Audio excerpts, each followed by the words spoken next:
Good morning everyone. आज हमारा probability का लेक्चर 4 शुरू होने जा रहा है। अभी तक हम लोगों ने इस चैप्टर में जो लास्ट टाइम पढ़ा था वो हमने पढ़ा था इंडिपेंडेंट इवेंट्स। तो देखिए इंडिपेंडेंट इवेंट्स क्या थे, एक बार जल्दी से आपको रिकॉल करा देते हैं, क्योंकि अभी हमारी इंडिपेंडेंट इवेंट्स पे एक्सरसाइज शुरू होगी और उसके पहले हमारे आई थिंक थोड़े से सवाल बचे हैं इंडिपेंडेंट इवेंट्स के, और उसके बाद बेस थ्योरम वगैरह है और चैप्टर कंप्लीट हो जाएगा। तो देखिए इंडिपेंडेंट इवेंट्स क्या थे। दो इवेंट्स हैं, जैसे ए इवेंट और बी इवेंट। अगर इवेंट ए का कुछ भी रिजल्ट आया, बी इवेंट ऐसा इवेंट है जिसका इस बात से कोई मतलब नहीं है कि इवेंट ए में क्या हुआ था। एग्जांपल के तौर पे मान लीजिए हमने एक सिक्के को टॉस किया। अब सिक्के को टॉस करेंगे, हेड आएगा या टेल आएगा, लेकिन जब नेक्स्ट बार हम सिक्के को टॉस करेंगे तो इस बात से कोई मतलब नहीं है कि पहले क्या आया था, पहले हेड आया था या पहले टेल्स आया था। इससे कोई मतलब नहीं है, वो बिल्कुल उससे इंडिपेंडेंट है।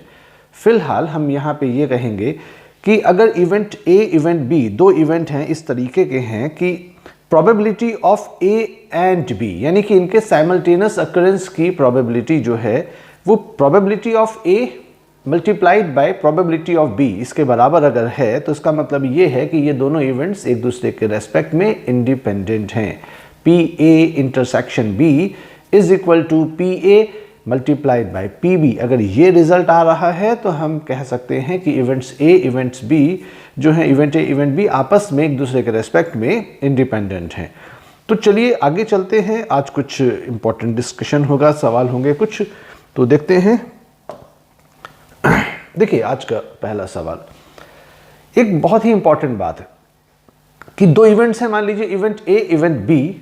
अगर हम ये आपको बता रहे हैं पहले से कि इवेंट ए इवेंट बी के रेस्पेक्ट में इंडिपेंडेंट है, तो अब ए का बी डैश के साथ या ए डैश का बी के साथ या ए डैश का बी डैश के साथ किसी भी तरीके का अगर आप कॉम्बिनेशन बनाएं तो वो कॉम्बिनेशन भी इंडिपेंडेंट इवेंट्स का ही बनेगा। ये बहुत इंपॉर्टेंट बात है, एंट्रेंस एग्जाम में अक्सर पूछी जाती।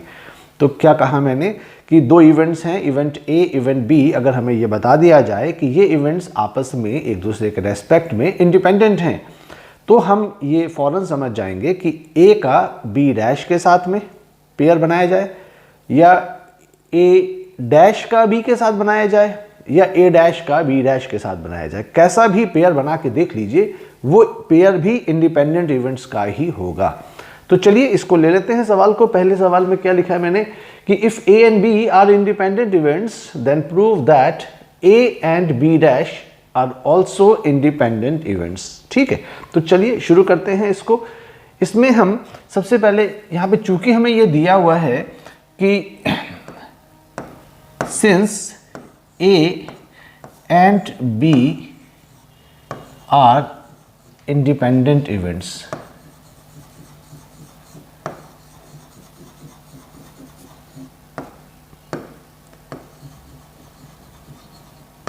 तो इस बात से हमें ये इम्प्लीकेशन इसका बन रहा है कि probability of A intersection B is equal to probability of A multiplied by probability of event B. चलो हम इसको इक्वेशन फर्स्ट माने ले रहे हैं, राइट। अब बात करनी है हमने ए और बी डैश की। तो यहाँ पे चूंकि ए और बी डैश को इंडिपेंडेंट दिखाना है, तो इसका मतलब ये हुआ जैसे ए बी को इंडिपेंडेंट अगर कहा जाता था तो ए बी का इंटरसेक्शन की प्रोबेबिलिटी उनकी इंडिविजुअल प्रोबेबिलिटीज यानी ए की प्रोबेबिलिटी और बी की प्रोबेबिलिटी के प्रोडक्ट के बराबर आता था।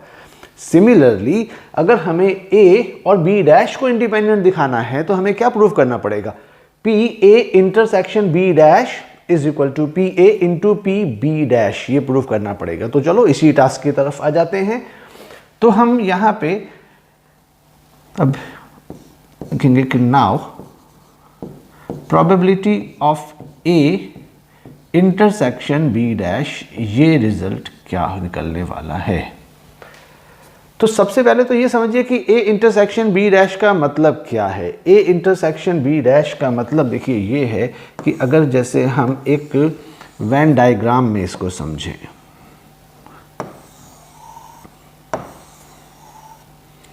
ये इवेंट ए है, ये इवेंट बी है और ये यूनिवर्सल सेट है। तो अगर जब बात हो रही है ए को बिलोंग करे एंड बी को बिलोंग ना करे, बी पे डैश लगाए, डैश का मतलब नॉट, तो ए को बिलोंग करे लेकिन बी को बिलोंग ना करे, तो ऐसा जोन जो है भाई वो ये वाला है जो मैं ग्रीन कलर से शेड कर रहा हूं। ये वो जोन है जो ए के अंदर तो है लेकिन बी के बाहर है, बी में नहीं है ये जोन। तो इसको कहा जाएगा ए इंटरसेक्शन बी डैश। अच्छा, ए इंटरसेक्शन बी डैश को हम देखें तो ये ए का जो ये आपको सर्किल दिख रहा है, उस सर्किल में से ये जो बीच का पोर्शन है, ए और बी का कॉमन पोर्शन, इसको हमने डिलीट कर रखा है। तो यानी कि प्रोबेबिलिटी में भी हम लिख सकते हैं कि ये प्रोबेबिलिटी ए सेट की प्रोबेबिलिटी में से, ए इवेंट की प्रोबेबिलिटी में से ए और बी का जो कॉमन जोन है उसकी प्रोबेबिलिटी को सब्ट्रैक्ट करके आ जाएगा। अच्छा, अभी इक्वेशन 1 से हमें पता चला है कि P A intersection B P A into P B के बराबर है, तो हम ये यहाँ पे पुट किए दे रहे हैं P A into P B, और यहाँ पर हम मेंशन भी कर देंगे यूजिंग इक्वेशन फर्स्ट। ठीक है, तो ये आपका हो गया प्रोबेबिलिटी ऑफ ए, यहाँ से कॉमन निकाल लीजिए, तो 1 माइनस पी बी। अच्छा देखिए, 1 माइनस पी बी का मतलब क्या कि हम पी बी डैश की बात करने लगे, क्योंकि पी बी डैश कैसे निकालते थे, मतलब बी के नहीं होने की प्रोबेबिलिटी। तो आप क्या करते थे, 1 में से बी के अकरेंस की प्रोबेबिलिटी जो थी उसको घटा देते थे। तो 1 माइनस पी बी एक्चुअली किसको डिनोट कर रहा है, पी बी डैश को। तो ये P A into P B dash.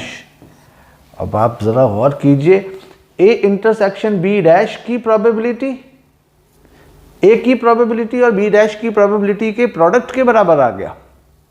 तो इससे ये प्रूव हो गया कि भाई ये इवेंट्स जो हैं इंडिपेंडेंट हैं, क्योंकि दो इवेंट्स इंडिपेंडेंट कब होते थे, जब उनके इंटरसेक्शन की प्रोबेबिलिटी उनकी इंडिविजुअल प्रोबेबिलिटीज के प्रोडक्ट के बराबर होती थी। तो आप देखिए, ए और बी डैश के कॉमन अकरेंस की प्रोबेबिलिटी उनकी अलग अलग अकरेंस की प्रोबेबिलिटी के प्रोडक्ट के बराबर आ गया है। तो हम कह सकते हैं यहाँ पर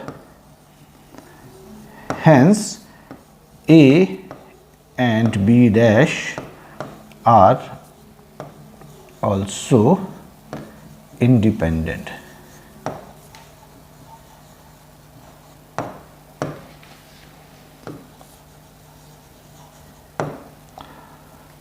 ये प्रूफ हो गई बात। तो आई होप आप लोगों को ये समझ में आया होगा। तो देखिए पूरी बात एक बार जल्दी से, क्या क्या मैंने यहाँ पे कहा है। यहाँ पे सवाल ये था कि if A and B are independent events then prove that A and B dash are also independent events. काफ़ी इंपॉर्टेंट है, ये एक्सपेक्टेड क्वेश्चन है बोर्ड के लिए। तो देखिए, ए बी इंडिपेंडेंट इवेंट्स हैं, इस बात से क्या समझ में आ रहा है, इससे तो ये समझ में आ रहा है कि भाई probability of A and B is equal to probability of A multiplied by probability of B. इसको हमने इक्वेशन 1 मान लिया। अब हमें दिखाना है इवेंट ए और इवेंट बी डैश ये दोनों आपस में इंडिपेंडेंट हैं। इसको दिखाने के लिए हमने क्या किया, इनके कॉमन अकरेंस की प्रोबेबिलिटी को कंसीडर किया, और ये जो चीज़ लिखी हुई है इसको हमने कैसे इस तरीके से लिख दिया, ज़रा गौर कीजिए कि इवेंट ए को तो बिलोंग करे, देखिए इंटरसेक्शन को हम लोग बोलते हैं एंड, हिंदी में बोल देंगे लेकिन, ए को बिलोंग करे लेकिन बी डैश मतलब बी को बिलोंग नहीं करे। तो ऐसा जोन देखो इसमें जो ए के तो अंदर है लेकिन बी को बिलोंग नहीं करे। तो ये जो ग्रीन कलर से मैंने यहाँ मार्क किया है ये वो जोन है जो ए के अंदर है लेकिन बी के बाहर है। अब जब बात आ रही है कि इसकी प्रोबेबिलिटी कैसे निकालें, तो अगर हम पूरे ए की प्रोबेबिलिटी निकाल के जो ये बीच की पत्ती जैसा हिस्सा दिख रहा है इसको हटा दें, इसकी प्रोबेबिलिटी को हटा दें, तो हमें इस ग्रीन जोन की प्रोबेबिलिटी ही तो मिलेगी। तो probability of A minus probability of A intersection B. अब P A intersection B equation 1 के हिसाब से P A into P B है, इसमें से हमने पी ए कॉमन ले लिया, 1 माइनस पी बी बचा, 1 माइनस पी बी क्या, पी बी डैश। तो ये देखिए वही चीज आ गई, इनके कॉमन अकरेंस की प्रोबेबिलिटी इनकी इंडिविजुअल प्रोबेबिलिटीज के प्रोडक्ट के बराबर आ गई, हेंस प्रूव्ड। चलो अब आते हैं नेक्स्ट सवाल पे। तो यहां पे इस बार क्या किया है हमने, डैश बी पे ना लगा के ए पे लगाया। Events A and B are independent, ये बात दे रखी है। तो इस बार हम प्रूव करेंगे कि अगर ए डैश और बी की बात की जाए तो ये भी आपस में इंडिपेंडेंट होंगे। तो ये कैसे होगा देखिए जरा। तो हम यहां सबसे पहले तो यही लिख रहे हैं कि भाई since A and B are independent,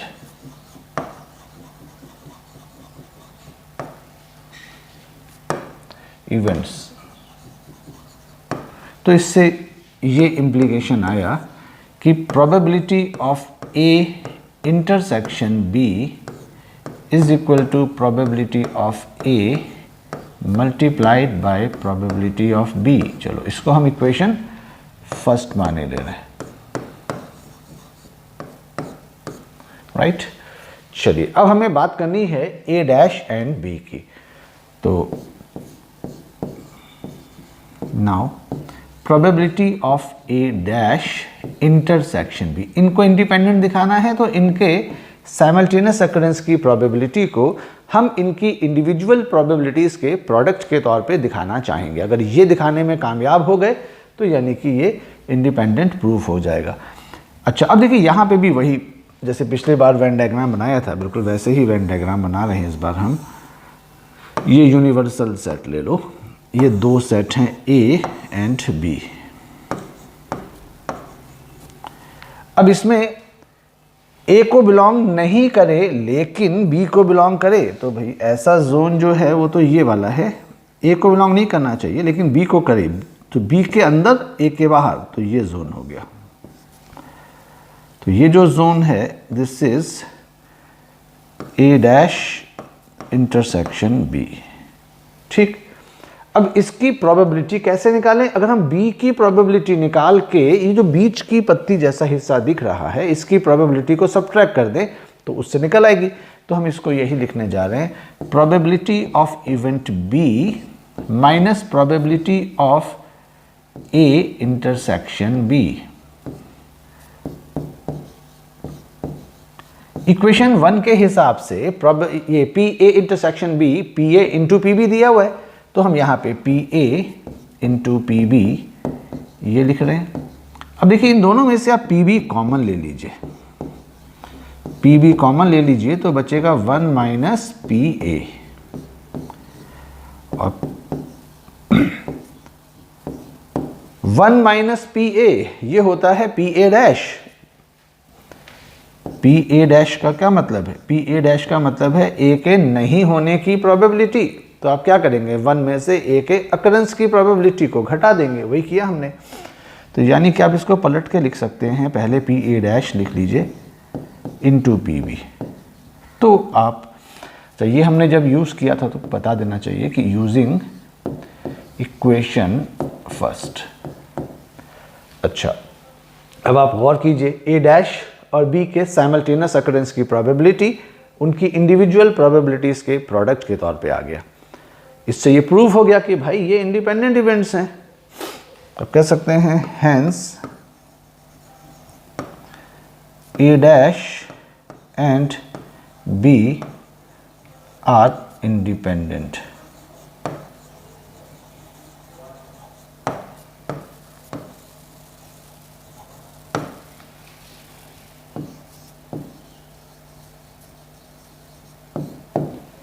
ठीक है, ये आपका दूसरा केस।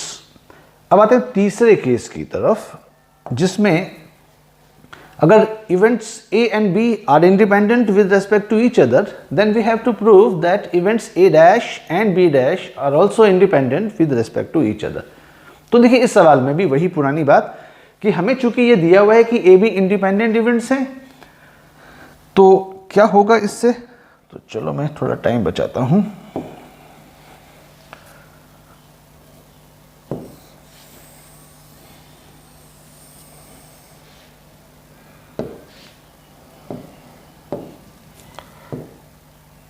चलिए ये मैंने वहां से कॉपी कर लिया। अब चूंकि इवेंट्स ए बी इंडिपेंडेंट हैं तो इसका मतलब ये हुआ कि इनके साइमल्टेनियस अकरेंस की प्रोबेबिलिटी इनकी इंडिविजुअल प्रोबेबिलिटीज के प्रोडक्ट के बराबर होगी। अब इस बार हमें बात करनी है A dash and B dash की। तो हम लिखेंगे कि now probability of A dash intersection B dash, ये निकालेंगे। अगर हम इसको probability of A dash multiplied by probability of B dash दिखाने में कामयाब रहे तो ये प्रूव हो जाएगा कि ए डैश बी डैश भी एक दूसरे के रेस्पेक्ट में इंडिपेंडेंट हैं। अच्छा, इसमें आगे कैसे बढ़ें? तो ये एक्चुअली है क्या, ये जो है ए यूनियन बी का होल डैश है। डी मॉर्गन्स लॉ आपने पढ़ा होगा। देखिए डी मॉर्गन्स लॉ क्या कहता था? डी मॉर्गन्स लॉ कहता था break the line change the sign. तो ये जो एक्चुअल में हम लोग उस वक्त ऐसे लिखा करते थे कि ए डैश की जगह ऐसे बना देते थे इंटरसेक्शन बी डैश। ये एक्चुअली ए यूनियन बी का होल कॉम्प्लीमेंट होता था। मतलब जो निशान यहाँ बना है इसका उल्टा निशान बना दो और ये जो लाइंस हैं उनको मर्ज कर दो, या बनी हुई है तो उसको ऐसे ब्रेक कर सकते हैं कि यूनियन को इंटरसेक्शन में चेंज कर दो। इंटरसेक्शन अगर होगा तो यूनियन अपोजिट निशान हो जाएगा और ये जो बड़ी सी लाइन दिख रही है ये ए और बी पे तोड़ के लिखा दी। तो हम लोग कहते थे बच्चों को कि break the line change the sign, ये रूल। तो ये डी मॉर्गन्स लॉ कहलाता था। उस हिसाब से ये जो डैश डैश है ये पूरे पे लगा दिया और ये बीच का निशान हमने पलट दिया। अच्छा, अब किसी भी चीज़ पे अगर किसी भी चीज़ के नॉट की बात होती है, ए यूनियन बी का डैश, तो 1 में से उसके अकरेंस की प्रोबेबिलिटी को घटा दो तो 1 minus P A union B. जैसे पी ए डैश होता था तो 1 माइनस पी ए लिखते थे, पी बी डैश होता था तो 1 माइनस पी बी लिखते थे। ऐसे इस चीज़ का डैश है तो 1 में से इसको सब्ट्रैक्ट कर दिया। और ये क्लास 9th में आपने पढ़ा है पी ए यूनियन बी क्या होता था, P A plus P B minus P A intersection B. Addition rule कहलाता था ये प्रोबेबिलिटी का। अब इसमें ब्रैकेट खोल दिया जाए तो P A minus P B, और ये माइनस इंटू माइनस करने से यहाँ प्लस आ जाएगा पी ए इंटरसेक्शन बी। अब देखिए इक्वेशन 1 के हिसाब से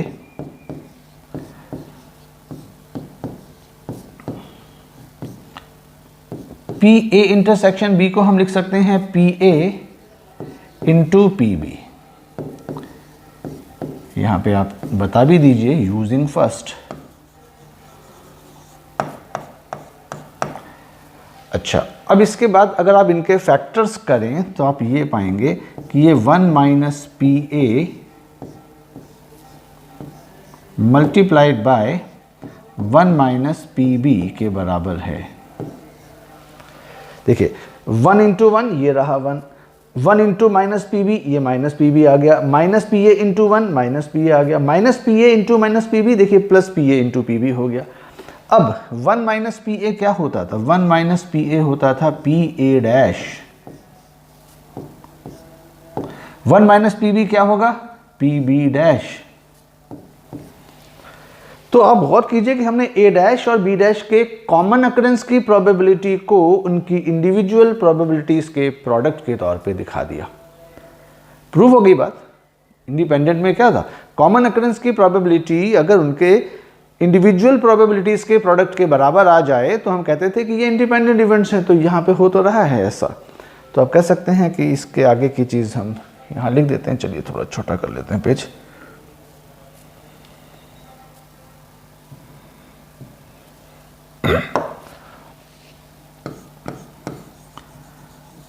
Hence,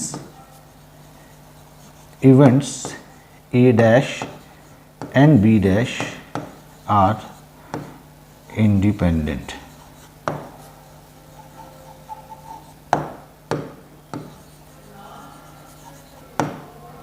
ठीक है, ये भी प्रूफ हो गई बात।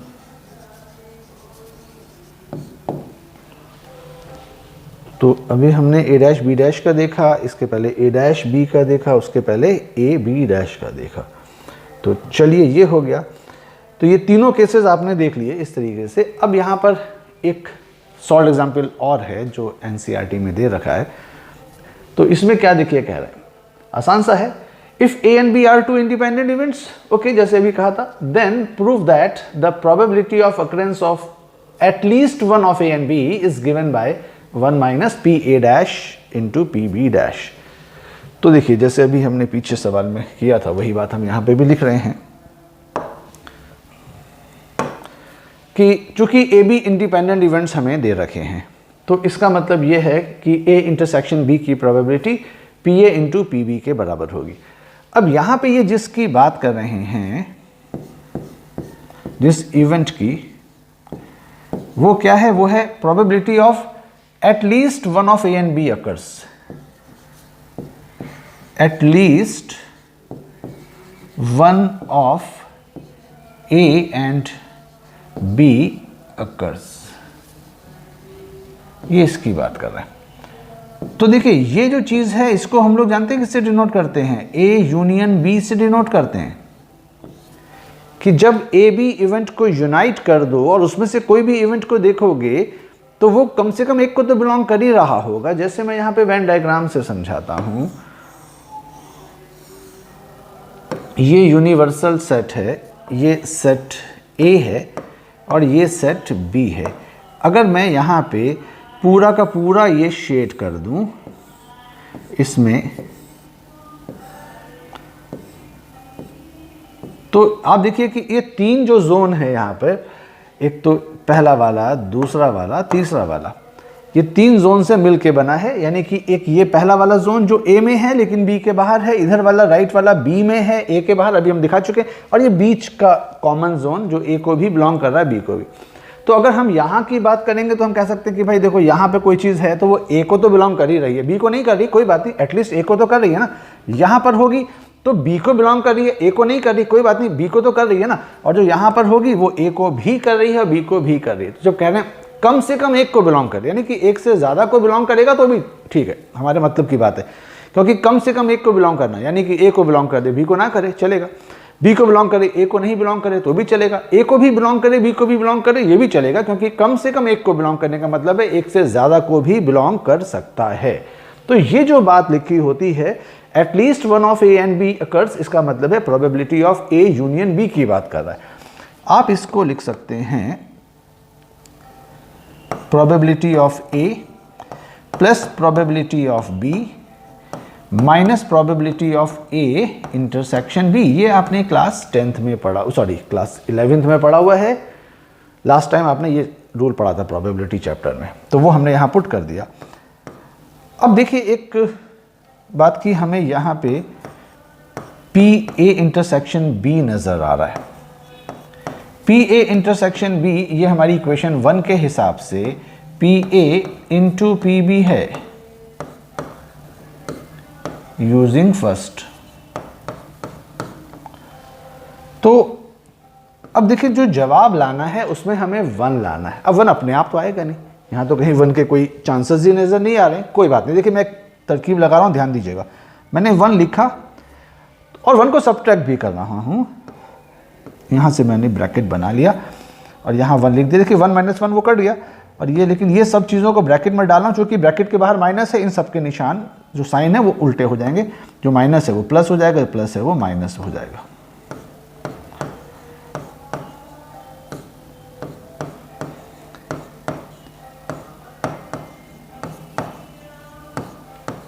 ठीक है,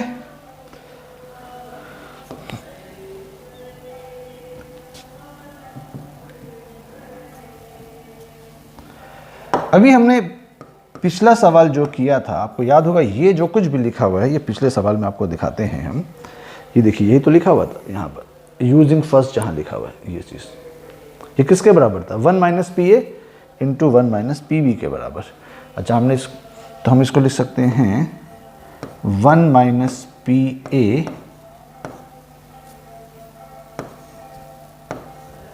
multiplied by 1 minus P B. तो ये आपका हो गया 1 माइनस, देखिए ये 1 माइनस पी ए का मतलब है पी ए डैश, और ये पी बी डैश। तो चूंकि at least 1 of A and B की जो प्रोबेबिलिटी इतना प्रूफ करनी है, देखिए यही चीज दिखानी थी, प्रूफ हो गई बात।